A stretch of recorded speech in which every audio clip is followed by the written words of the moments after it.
Justo quiero presentarles este libro, es el recién salido del horno, digamos, Las Damas del Poder, de Francisco Cruz, este colega que pues por la editorial Planeta está publicando este libro. Fíjense, sin concesiones y basado en una investigación de más de 13 años, el colega Francisco Cruz está narrando la vida, obra y desgracia también de 10 primeras damas entre el 52 y 2018, desde Guadalupe Borja hasta Angélica Rivera, pasando por Carmen Romano y Marta Sagún. Tenemos justamente pues en entrevista a Alejandro, al autor de este poderoso libro, Las Damas del Poder, que por cierto esta figura ya no existe a partir de esta administración. Alejandro, buenas noches, 17:21 tiempo del Centro de México. Buenas noches, Francisco Cruz, gusto saludarle. ¿De qué va este libro? Dulce, ¿cómo estás? Buenas noches. A Maestro Páez, gracias por la invitación. Bueno, mira, la verdad, Dulce, es que la historia está llena de muchos huecos, de mucha corrupción, de mucha impunidad, y las primeras damas han tenido un papel fundamental, aunque prácticamente hasta Marta Sagún las escondimos. Después de Marta Sagún empieza a nacer la corrupción, empieza a nacer el nepotismo, los grandes negocios, pero mira lo que yo digo, si hay una persona que es tan ambiciosa y corrupta como el presidente de la República, es la primera dama a partir de María de los Dolores Izaguirre Castañares de Ruiz Cortines, que en realidad hacemos una retrospectiva hasta allá, y mencionábamos también a Soledad Orozco García, la esposa del general Manuel Ávila Camacho, que era una mujer terriblemente ambiciosa, lo mismo que Beatriz Velasco Mendoza, la esposa del presidente Miguel Alemán Valdés. Así que lo que trato es desmitificar la figura de la primera dama, desde 1946, pero arrancamos bien con María de los Dolores Izaguirre Castañares, que es una mujer que no se conoce tanto. De hecho, hay mucha gente, mira, yo hice una encuesta, un sondeo más que encuesta entre gente del medio, y me decía, pero no, es que no sé quién es la esposa, o no sé quién fue la esposa de Ruiz Cortines, y resulta que esta mujer, cuando se muere Ruiz Cortines, no recibe herencia. El presidente dice, ¿para qué le dejo herencia si ella tiene de qué vivir? Y sí, nada más la presidencia de la República le dio para tener 90 edificios en la Ciudad de México, 90 construcciones de gran calado, gracias a la presidencia de la República. Y ella controlaba prostíbulos, controlaba mujeres regenteaba mujeres de la vida nocturna, ¿va? Entonces, era una mujer que le gustaba el juego, que apostaba grande, a pesar de que Ruiz Cortines era un hombre muy austero, un presidente al que no se le comprobó corrupción, pero a su esposa sí, y a los hijastros también. Mira, antes de Fox, ya teníamos hijastros con María de los Dolores Izaguirre, y es una mujer que documento, no ahora, mira, Alejandro conoce Negocios de Familia, que es a donde arranco con María de los Dolores Izaguirre. Ella fue socia prácticamente del primer obispo de Toluca, Arturo Vélez Martínez, para construir la catedral de Toluca. El primer obispo, que era nada más primo hermano de Alfredo del Mazo Vélez, el abuelo de Alfredo del Mazo Maza. Entonces, ellos hacen una sociedad para hacer colectas, rifas, beneficios, cualquier cosa.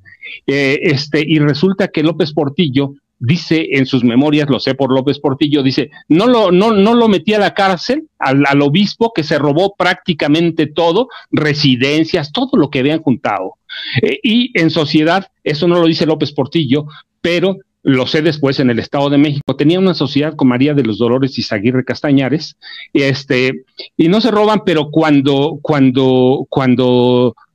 se levanta este escándalo y cuando muere el presidente Ruiz Cortines, entonces no le dejo nada, pero era una mujer terriblemente ambiciosa, millonaria. O mira, hay otros episodios que son para mí bien bonitos y rescatables, al margen de las 3 primeras que vemos en la portada. Por ejemplo, Eva Sámano de López Mateos, que es quizá la primera dama más respetada, más querida, la madre de México, la maestra de México, la guardiana de los desprotegidos. Esa mujer era una mujer terriblemente ambiciosa, que es lo que retrata el libro. Sí, Esta mujer cogobernó, antes de Martita, mira, cogobernó el país con Gustavo Díaz Ordaz, con Alfonso Corona del Rosal y con Donato Miranda Fonseca. Estos 4 personajes, bueno, no estos 4, Eva Sámano viene después, Adolfo López Mateos, Díaz Ordaz, Alfonso Corona del Rosal y Donato Fonseca Miranda, se conocieron en los 40 cuando llegaron juntos al Senado, hacen una hermandad mafiosa, cuando llega la candidatura presidencial, se descubre que López Mateos no podía gobernar porque tenía 7 aneurismas cerebrales, así que él la pasaba en su casa, a veces aquejado por los dolores, y Eva Sámano llega a un acuerdo con Gustavo Díaz Ordaz, con Corona del Rosal y con Donato Miranda Fonseca para cogobernar el país. Mira, tan ambiciosa que le crean una institución para atención de la familia y la niñez, que cuando termina el gobierno, literalmente Díaz Ordaz tuvo que correrla, le cortó todos los recursos porque no se quería ir, se sentía dueña de lo que ahora es el DIF, el INPI, se sentía dueña, y ella cogobierna el país con Díaz Ordaz y permite el asesinato de Epifania Zúñiga, que era esposa de Rubén Jaramillo, permite aquella gran masacre del último zapatista, y esas son las historias que voy rescatando. ¿Por qué lo permite? Epifania Zúñiga confiaba en ella, pensaba que le iba a entregar máquinas de coser en aquella época. Sí, en aquella época Epifania Zúñiga pensaba, y resulta que llega el ejército para detener y para masacrar poco después de la detención, para saquear la casa de Rubén Jaramillo Menes y los 3 hijos, y Epifania confiaba en la primera dama. Y mira, por ejemplo, podemos ir más adelante, la esposa de Miguel de la Madrid Hurtado, Paloma de la Madrid, Paloma Cordero Tapia. Esta mujer se hace o pasa la historia porque nunca sale o porque le tocan las desgracias. La primera es San Juanico, ¿verdad? La primera es San Juanico, y luego ya conocemos lo que pasa en el temblor de 85. Salen tarde y salen mal con Miguel de la Madrid cuando la sociedad civil ya se había organizado, pero hay un episodio que encontré en estas búsquedas de estos años, al policía de la Ciudad de México, que armó una caravana y la ruta que debían seguir a San Juanico después de las explosiones de los tanques de gas. Y entonces resulta que nunca quisieron pasar por San Juanico, le dieron la vuelta para ir a Tlalnepantla, a un hospital que habían adecuado ahí, improvisado para atender a los quemados por la explosión, y no querían pasar, y no pasaron porque a la señora le daba horror ver la sangre, le daba horror la tragedia humana. Entonces le daba horror, y esas tragedias, bueno, luego se reflejan en el 85, en el terremoto. Así que voy rescatando esas tragedias que es un libro político más que de chismes. Sí, ciertamente se rescatan algunas cosas que son anecdotarias o que parecen chismes, pero que se han perdido en la historia, sí, que se han perdido, y que hay mucha bibliografía, debo decirlo, pero mucha de ella termina siendo edulcorada. ¿Por qué? Porque se omiten los grandes detalles. Por ejemplo, la esposa de Luis Echeverría tiene unas anécdotas increíbles, hay libros sobre ella, pero se les olvida, por ejemplo, cuando estaba por terminar el gobierno de Luis Echeverría, y cuando Mario Moya Palencia se encaminaba a la candidatura, hay 2 hechos que se la quitan. Uno, le descubren a Mario Moya Palencia una credencial de un poderoso narcotraficante de esa época, pero hay otro evento que no se habla mucho. La señora Esther Zuno había organizado un desayuno con las mujeres de gobierno, las esposas de los grandes funcionarios, y a la salida del desayuno les pide ella, en la entrada y entre la salida, les pide que colaboren con las joyas que van a servir para que la próxima primera dama empiece su carrera como tal. La esposa de Mario Moya Palencia le dice que no. Y ella, la esposa de Mario Moya Palencia, lo cuenta. Eso era un robo, era un asalto. Quería las joyas y quería todo, ¿sí? Y mira, y uno de sus hermanos era parte del narcotráfico, y muere en la cárcel por narcotráfico. Muere en la cárcel. Eso no hace. Y la esposa de Cedillo, que siempre vivía con el miedo, yo digo, en la retina. Sí, ciertamente había leyendas de que era alcohólica, que nunca se probó, pero había otras cosas que eran un hecho. Su papá y sus hermanos controlaban el cártel de Colima, Y de eso da continuidad hasta que García Luna forma el Cártel Jalisco Nueva Generación. El general José Gutiérrez Rebollo estaba tenía documentado cómo la familia de la primera dama controlaba al cártel de Colima, las metanfetaminas, las drogas sintéticas. Lo detienen y muere, Entonces, esas son historias que se empiezan que empiezan a tomar forma en las damas del poder, que yo digo, protegidas por el alto mando.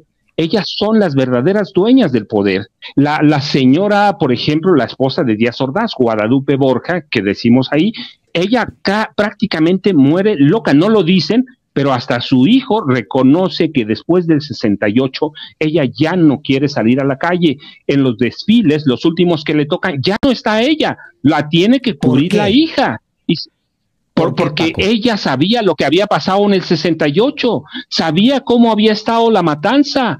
Por más que la prensa lo trató de cubrir, lo trató de ocultar, ella supo cómo estuvo lo del 68, y después del 68 ya no quiso salir a la calle, vivía encerrada en Palacio, era su fortaleza. Ni con sus hijos la llevaron a Europa, después se le regresó, y su hijo lo cuenta, casi se muere de eso, y de eso murió, no lo cuentan, pero de eso muere. Entonces lo que hace las damas del poder es rescatar la historia política, no los chismes, que también hay, lo debo reconocer, pero la historia política de cómo influyen estas mujeres en la vida pública del país, cómo se apoderan de muchas cosas. La señora Carmen Romano Nolco, que es la que más se conoce, y se conocen sus andanzas con personajes del Estado Mayor, no, también tenía su vena asesina. Hay cuestiones que se publican ahora y que se habían publicado en un libro antes, que se publican, y que la señora amenazaba de muerte, y ella fue una de las autoras intelectuales de La Colina del Perro, no solo López Portillo, y recuerda, muere despreciada por López Portillo.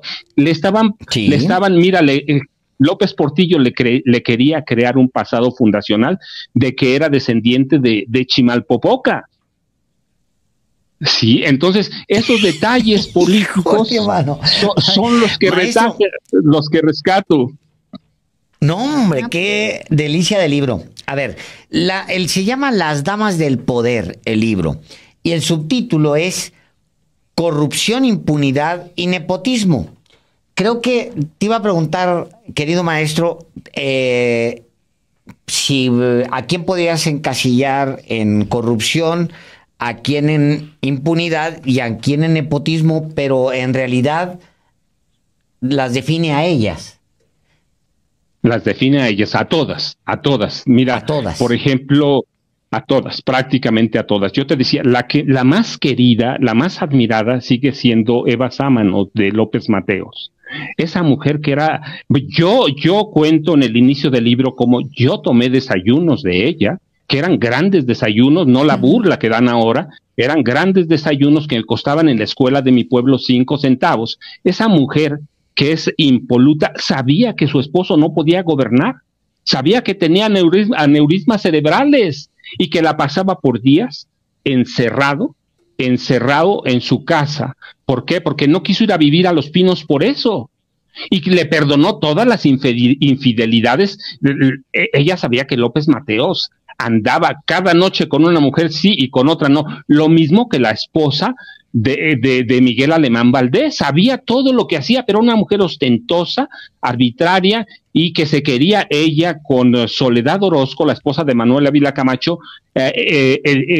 levantarse como la conciencia del país, las buenas costumbres, las censoras del país. Entonces yo abarco prácticamente a todas en ese renglón, unas más que otras, pero yo te decía, Nilda Patricia, que es una mujer que no vimos, demasiado gris, demasiado oscura, encaja en eso. Paloma Cordero, ¿quién la conoce? Nadie, está olvidada. De acuerdo. Pero una mujer que sí, mujeres que ocultas. Yo te quiero preguntar, me atravesé a Dulce. ¿Quieres preguntar, Dulce? Es que me llama la atención, Francisco, que en la portada se ven a 3. Es correcto, eso pero es lo que... una se ve más obscura, que me refiero a la, pues ahí anda todavía de diputada, me refiero a Margarita Zavala. Tú la titulas Margarita Zavala al lado del mercader de la muerte. ¿Por qué? ¿Por qué, Francisco? No, mira, primero yo lo que digo es que Margarita después de que terminaron la presidencia de Felipe Calderón, ha tratado de caminar sobre una delgadísima capa de hielo para no hundirse en el fango, para tratar de no ver las matanzas de Felipe Calderón, de no ver toda la desgracia que sucedió, y a veces la justifica y toda la corrupción que hubo en su familia. Debo decir que no es el primer acercamiento que tengo con Margarita. En 2011 publiqué un libro que se llama Las concesiones del poder, y es en realidad donde nace Las damas del poder. Sí, ya teníamos a la esposa de Ruiz Cortines, a María de los Dolores Izaguirre, en negocios de familia, y entonces teníamos ahora a Margarita Zavala, que se deslinda de todos los horrores de la guerra contra el narcotráfico, que así la llamó Calderón, se deslinda, no lo ve, camina a ciegas y trata de cubrirse cuando vive con el mercader de la muerte. No sabemos hoy todavía cuántos muertos hubo con Calderón, pero sí podemos documentar toda la corrupción de su familia. Desde antes que llegaran a la presidencia ya estaban marcados los Zavala Gómez del Campo. Y cuando llegan a la presidencia, primos, hermanos, todo mundo está inmerso en la corrupción. Hay uno de sus primos que llevan a Innovación Tecnológica del IMSS, que da un contrato multianual por 3,000 millones de pesos, y está documentado que mucho de ese dinero fue a la basura de los Zavala Gómez del Campo. Lo de las elecciones, pues es bien conocido que su hermano manejó parte de todo ese chanchullo. Así que el mercader de la muerte, ¿por qué? Porque es un mercader de la muerte. Es García Luna. Ella trabajó con García Luna cuando terminó el sexenio. García Luna le hizo el trabajo de inteligencia, no lo digo hoy, lo dije en su momento, le hizo el trabajo de inteligencia a Margarita cuando fue candidata presidencial independiente. No lo logró, es otra cosa. Luego le hizo el trabajo García Luna para que formara su partido político. Cuando cae preso García Luna, destruyen todo el trabajo de inteligencia que hizo García Luna con otro mercader de la muerte. Así que por eso es una mujer oscura, es una mujer sombría, es una mujer que sigue queriendo, es una mujer que está aliada con las grandes fuerzas de la ultraderecha mexicana. Entonces, por eso es una mujer muy oscura. Conocemos muchos pasajes de ella, pero algunos los publiqué en 2010, en 2011, discúlpeme, así que no es nuevo. Margarita Zavala es un viejo personaje que es cuando nace ese libro, y nace, yo les confieso, allí nace García Luna, el Señor de la Muerte, con un capítulo que habíamos dejado fuera de las concesiones del poder, y sentados con la editorial dijimos, pues tenemos 2 libros, pero tú sabes, maestro Páez, sabes que sabes, Dulce, que se me atravesaron otros muchos libros, así que hace 4 años llegamos a un acuerdo, poco más de 4 años, como 5 con la editorial, que primero íbamos con García Luna, el Señor de la Muerte, después cuando cayó preso, pues ya le aceleramos, ¿verdad? Y seguimos con Las Damas del Poder, que yo digo es cómo orquestaron esos jugosos acuerdos para hacer siempre lo que querían. Mira, la vida ostentosa de Carmen Romano Nol es bien conocida, pero no se documenta. ¿Por qué no se documenta? O se documenta de pedacitos. ¿Por qué? Porque la prensa, todos la conocemos, la prensa vieja. Sí, hay cosas que no se publicaban. Lo que te quería preguntar. Sí. Obviamente, en la construcción de estas historias de corrupción, no solamente el caso de Las Damas del Poder, que es tu nuevo libro, sino en la construcción de estos grandes y escandalosos casos de corrupción, el caso Genaro García Luna, el Negro Durazo en su momento, los grandes casos del último siglo, digamos, mexicano, siempre están acompañados de momentos ominosos de la prensa mexicana. Es decir, todos esos personajes se hacen muy entreverados con la gran prensa y con los periodistas famosos del momento. Solamente así pueden crecer y convertirse en esa bestialidad de personajes sin que en la opinión pública se entere. ¿Es lo mismo que sucede con estas mujeres, Paco? Es decir, siempre tienen la anuencia, la cercanía, los favores, la protección de la gran prensa mexicana. Mira, Álvaro, sí, y soy contundente ahí. La prensa mexicana tiene una historia de corrupción, pero bien documentada. Sí, hemos tenido periodistas que venden silencio, que son millonarios con el silencio. Hay libros sobre ellos, hay uno que prensa vendida, que es, si tenemos una historia de corrupción bien documentada, y ahora podemos seguir viendo la historia de López Dóriga, de Loret, de Raimundo Rivapalacio, de Ciro. Es decir, ya no se pueden esconder el surgimiento de Internet y después la consolidación de lo que llaman redes sociales, pero que yo digo que son plataformas informativas periodísticas, le han dado un nuevo cariz. ¿Cómo escondes los escándalos? ¿Cómo escondes la corrupción? Recuerda, no es nueva, de Jacobo Zabludovsky para donde vayas, de Negri, Matarili. Yo recuerdo, mi padre lo conocía muy bien, me decía, cuidado, Matarili, recuerdas que era un columnista muy famoso en la Ciudad de México. Si claro, él decía, fulano de tal entra a trabajar a la policía, entraba a la policía.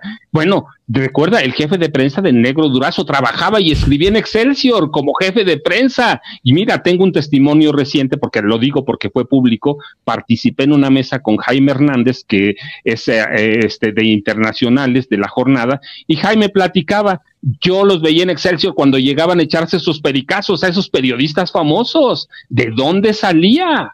Entonces, no, sí va amarrada a esta gran prensa corporativa, y los dueños de la prensa son casi los mismos. Sí, algunos casitos han cambiado, pero son los mismos, es la misma prensa que cayó, que ocultó. Y mira, yo digo, qué malo, qué bueno, a mí me da oportunidad de esto, pero la historia está llena de episodios y de huecos oscuros que ocultó la prensa. La vida silenciosa de Carmen Romano Nolk la conocía todo mundo. Nadie se atrevía a tocarla porque venía el enviado de prensa del presidente y los callaba o los corría definitivamente, como pasó con el caso Excelsior. Así que no, y Díaz Ordaz, lo mismo, un fascista, pero en toda la palabra, y la esposa sabía.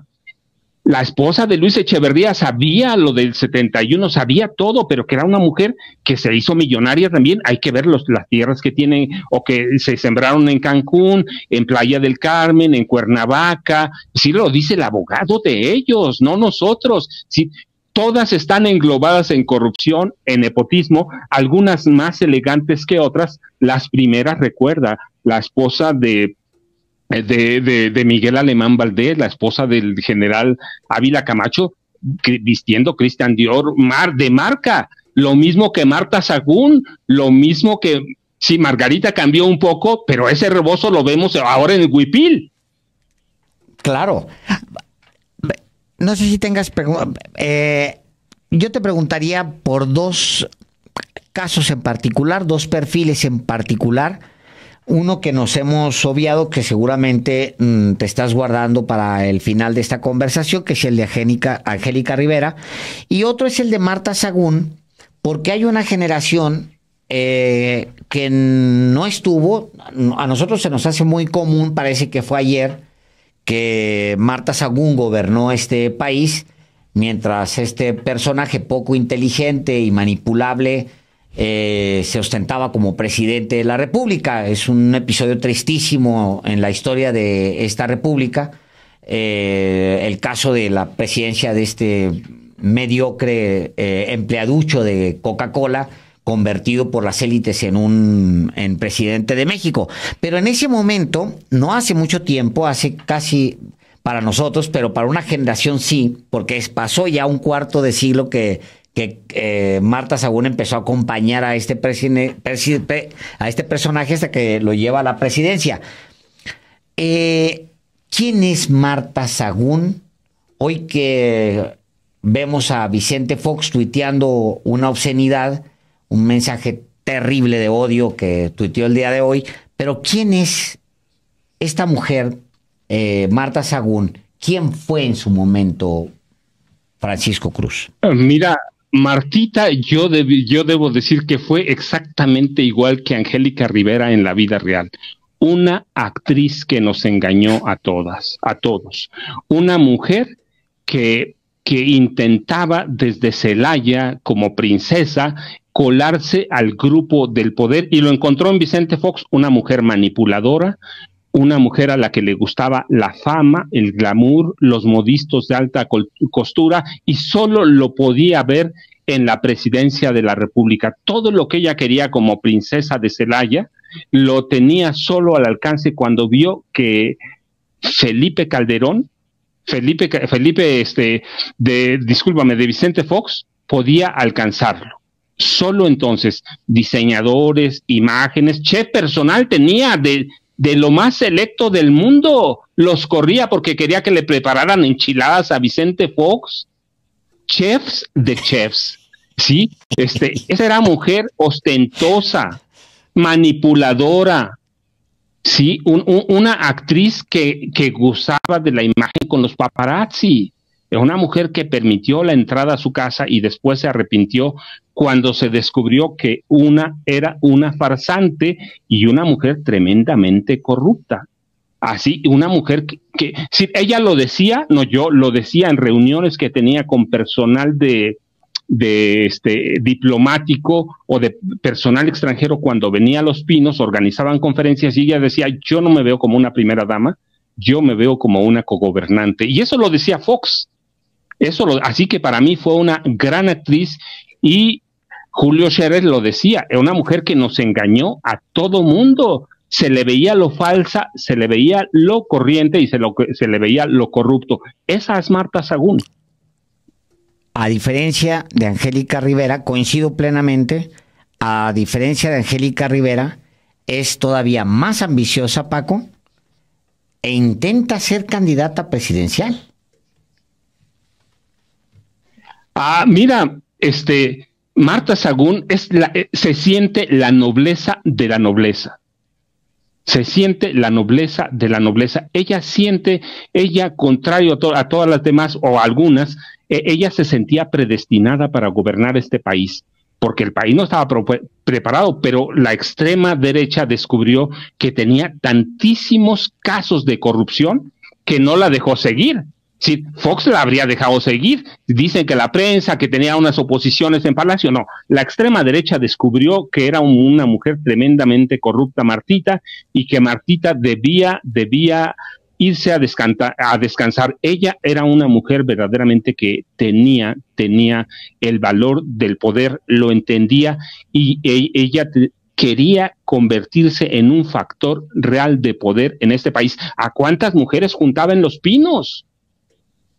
¿A cuántas mujeres estafó? No le llaman estafa porque a través de la presidencia obligó a que le entregaran dinero para su fundación, que tenía un plan definido, tenía un plan, hacerse millonaria, delegó las tareas que le correspondían, pero las asumió en una fundación privada que todavía hoy funciona con muchas dudas, ¿sí? Así que es una mujer que quería trascender al sexenio, pero a través del poder para ella. Era una mujer que nos veía todos los demás como sus sirvientes, y ella una acaudalada criolla. Hay que ver sus poses, hay que ver cómo vestía. Su natal Zamora, no queda nada de ella, ni Celaya, de donde sale. Sí, ella no era una princesa michoacana, pero se sentía como tal y se sentía como una princesa guanajuatense. Así que hay que verla cómo se comportaba en Guanajuato. Una mujer que nos engañó y que se sentía de la realeza. ¿Cómo nos engañó con el divorcio cuando prácticamente ya se iba a casar? ¿Cómo lo lograron? Engañando, trampeando a la iglesia. Que la iglesia se prestó. Va con Norberto Rivera, todo se prestaba. Con ayuda de la iglesia, Paco. Con ayuda de ellos. Así que es una mujer muy devota de Santa Teresa de Jesús, pero es una mujer puntualmente cínica.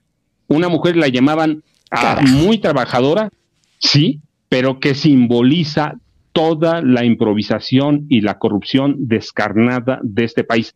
Esa es Marta Sagún. Carajo. A esa vamos, pero no nos dejes en ascuas, Francisco. También te preguntábamos por el capítulo 10 con el que cierras este libro.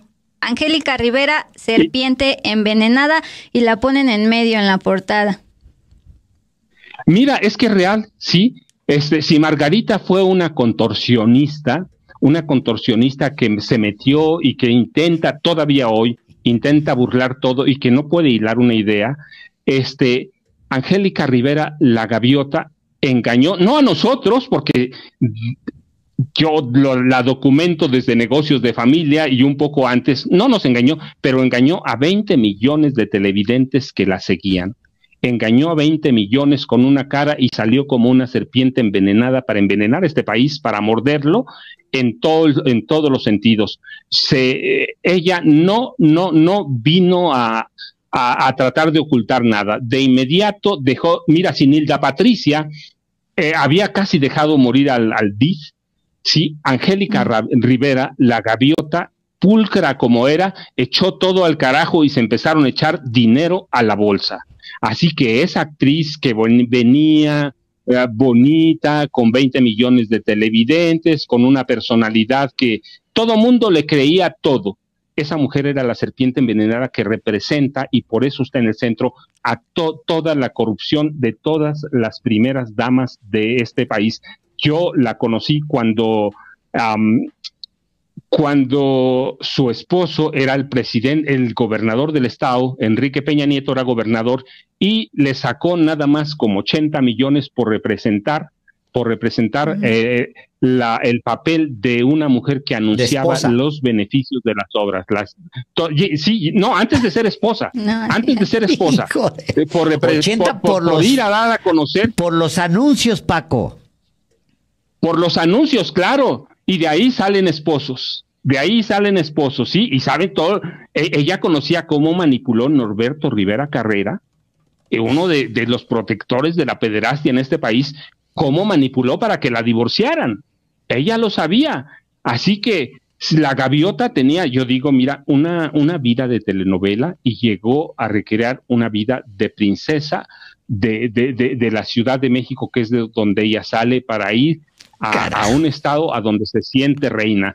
Ella es la serpiente envenenada que representa y personifica a cada una de las primeras damas, esposas de los presidentes civiles, que son las que yo trato de dar a conocer, o las que trato de perfilar en las damas del poder. No es la pantalla que ella quería, ella las encarna a todas, encarna la corrupción, la avidez, las ambiciones desmedidas del dinero de la presidencia de la República, que con Enrique Peña Nieto como gobernador primero y luego como presidente dieron mucho y se llevaron mucho. La Casa Blanca es uno de los símbolos, pero desde antes se había empezado a corromper. Claro, era legal porque solo la contrataron como propagandista de las obras de Enrique Peña Nieto.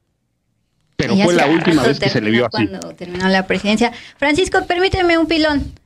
Esta figura de primera dama ya se desapareció a partir de este sexenio. ¿Tendríamos que nosotros como periodistas estar pendientes de Mariana Rodríguez Cantú, la, digamos, esposa del gobernador de Samuel García, que pues en estos momentos tiene bastante influencia, y que Samuel García está mirando al 2030? No, pero claro, de ella y de otras, de la esposa del senador Manuel Velasco Coelho, que también están por ahí. Digo, no va a llegar más que una, pero sí hay. Estas primeras damas dejaron una semilla sembrada de dinero que hay en la presidencia de la República. Saben, como lo supo Carmen Romano Noll, como lo supieron todas las otras primeras damas, que la presidencia es un árbol que da frutos en lingotes de oro, literalmente. Carajo.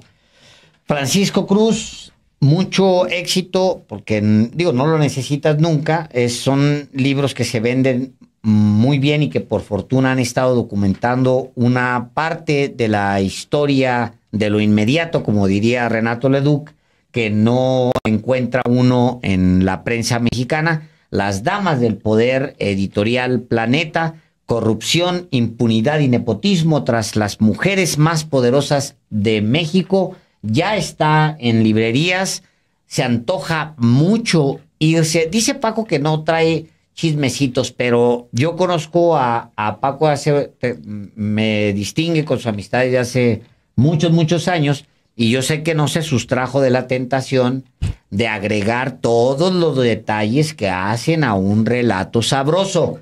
Así que, de mi parte, lo tengo aquí, lo bajé, lo tengo ya aquí en la computadora, así que este fin de semana, Paco, te tengo un veredicto de tu libro, que ya lo sabes, seré muy generoso porque además te lo mereces con tanto trabajo.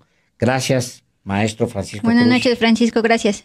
Maestro Páez, Dulce, muchas gracias, y seguro que espero sí, que lo lean y que me digan cómo estuvo. A mí me gusta, pero, y sí tienes razón, tiene sus chismecitos, pero ya lo verán, ya lo leerán. Muchas gracias. Y como siempre, maestro Páez, un abrazo. Dulce, muchas gracias, un abrazo también. Gusto saludarte, Francisco.